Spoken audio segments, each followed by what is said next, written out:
It's 3 o'clock, welcome to Any News. In today's show we look at the fall of Twitter, Yes, I'll keep on using it, but why paying? the opening of a new bar in Peatley just in time for the World Cup, and how Hartlepool United got on in the FA Cup.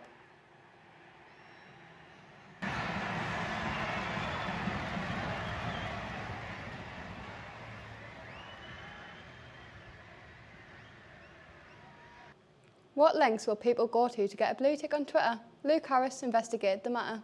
Twitter is a free social networking app used by over 379 million people worldwide. Recently, Twitter staff have left in droves ever since Elon Musk's takeover in October, over half of his workforce being laid off in just a week. The reason for this mass exodus of staff is due to Elon Musk's approach to the industry. Within the first week of being in charge, he stated in a late-night email to all staff, employees must commit to a hardcore culture of working long hours at a high intensity, or leave the company. After this, a huge majority of the staff resigned the following morning. In addition to this new high-intensity work ethic he is installing, he is also planning to have a subscription-based blue tick. Usually these ticks are for celebrities, big brands, and influencers. We've all dreamed of these blue ticks, but would you pay for one? I wouldn't, but then you don't know who's genuine, who's not. Yes, I'll keep on using it, but why paying? Oh, I think it's a bit of a stupid plan. Elon Musk's just doing what he wants and ruining what's, the blue tick was reassurance. If you're buying it, then anyone can buy it and say who they are. So I just think it's a bit of a ridiculous ploy. Despite the negative feedback over the subscription-based blue tick, some people still use Twitter. But does this mean a loss in profit from Twitter switching from ads to subscriptions? I'll keep you updated. Luke Harris, Any News. Next, Bar 23 opens just in time to make the most of the World Cup. I went to find out how the games benefited the business. You may remember Kitchen 23 in Peatley, forced to close in the recent COVID pandemic. Now, owners are making the most of the Winter World Cup by opening a new business, Bar 23. Bar 23 will show all England games live on their big screen. Bar 23 is not only doing that, but they are having a live DJ and drink steals. I spoke to Rhys Adamson, one of the owners of Bar 23. For a Monday afternoon, you can't really complain. I mean, with it being Monday 1 o'clock kick-off, a lot of people's at work and uni, schools, things like that, so it's not a bad turnout at all, really, yeah. It's been fantastic. I mean, the support of the community's been brilliant. We've had a lot of support from people in regards of Kitchen 23 that will be coming back in a different premises, so it's another thing that we can look out for if you can. Bar 23, it's go from strength to strength, you know what I mean? Obviously the World Cup now, we've got live music on, we've got the Christmas period coming up, we've got all sorts planned for it, the ever-changing food menu, bringing in newer things for the Christmas time, and there's a lot of things planned, so we've got a lot of exciting times ahead of us. Not only did fans get to see England score just once, but a 6-2 win against Iran. A great start. I asked the fans if they'd rather watch the World Cup here or in Qatar. Here, with my friends. I'd rather be here because I can drink. Here, 125%. Nothing matches British people on England games. Watching here. There's nothing like being in your own pub with all the England fans here. Definitely here. Better atmosphere. I think Peatley's good enough for me. Alex Fletcher, Any News. Now, on to our sports segment.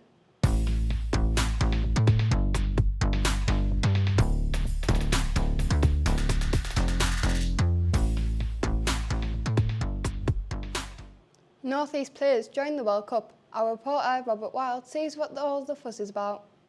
The World Cup England squad in recent years has had a severe lack of North East talent. With only 2 of the 26 consistently being in the squad, with Mackham's Jordan Pickford and Jordan Henderson, surely we have much more talent up north.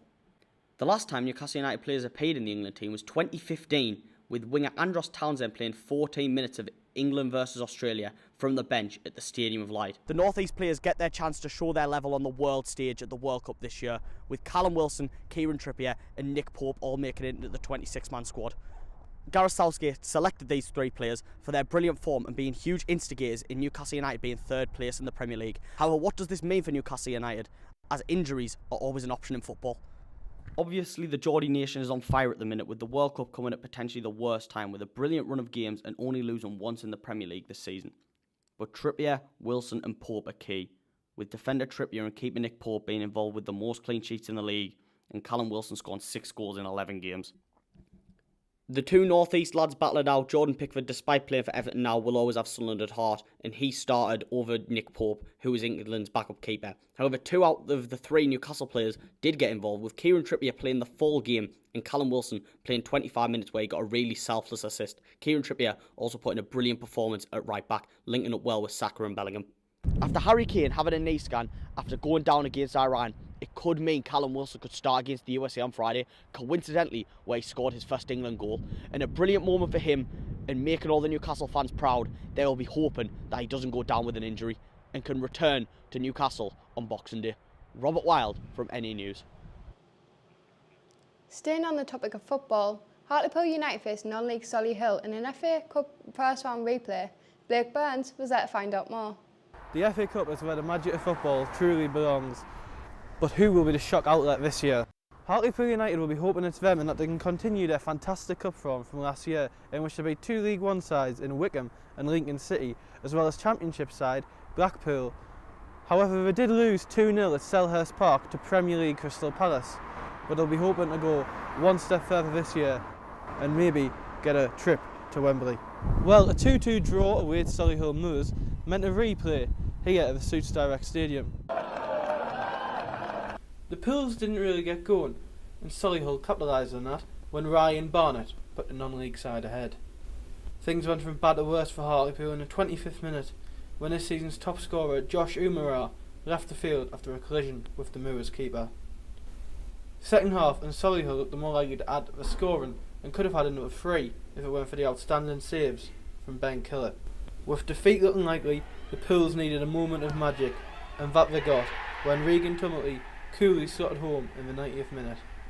Regan, who had also been growing his moustache from November, had sent the game to extra time. In the second half extra time, Theo Robinson thought he'd win it as he placed the ball into the back of the net, however it wasn't to be as the linesman ruled it out for offside. Penalties it was, and with Solihull misplacing the first, captain Nicky Featherstone had the chance to give the home side the lead, and that he did. The Pools were one step closer when man of the moment Ben Killip produced a low save to deny Josh Kelly.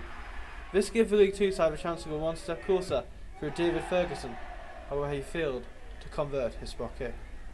Ben Coker slotted his penalty home for Moors, so it was up to Theo Robinson to make the score 3-1, and he didn't disappoint. Moors kept themselves in the game though, Joey Jones putting the ball into the top left corner.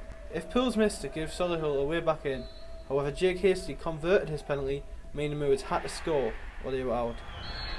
Killip came close but couldn't quite keep it out, making the score 3-3, and if Pools score the next penalty, they will make the second round of the FA Cup. And who else but Joe Gray, the man who scored the decisive goal in round 3 of the FA Cup last year against Blackpool, to keep Hartlepool in this year's competition. Pools fans chanted there's only one Ben Killip as the shot stopper applauded them for their great support, before he was then congratulated by gaffer Keith Curl. Both of them gave their thoughts on the game.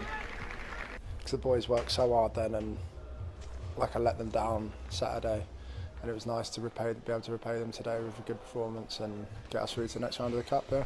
Still in the hat.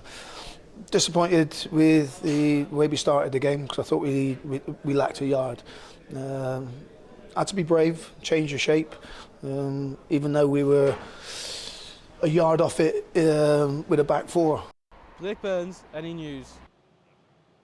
We'll see how Hartlepool get on in the FA Cup. Unfortunately, it's all we have time for today. Alex Fletcher, NE News.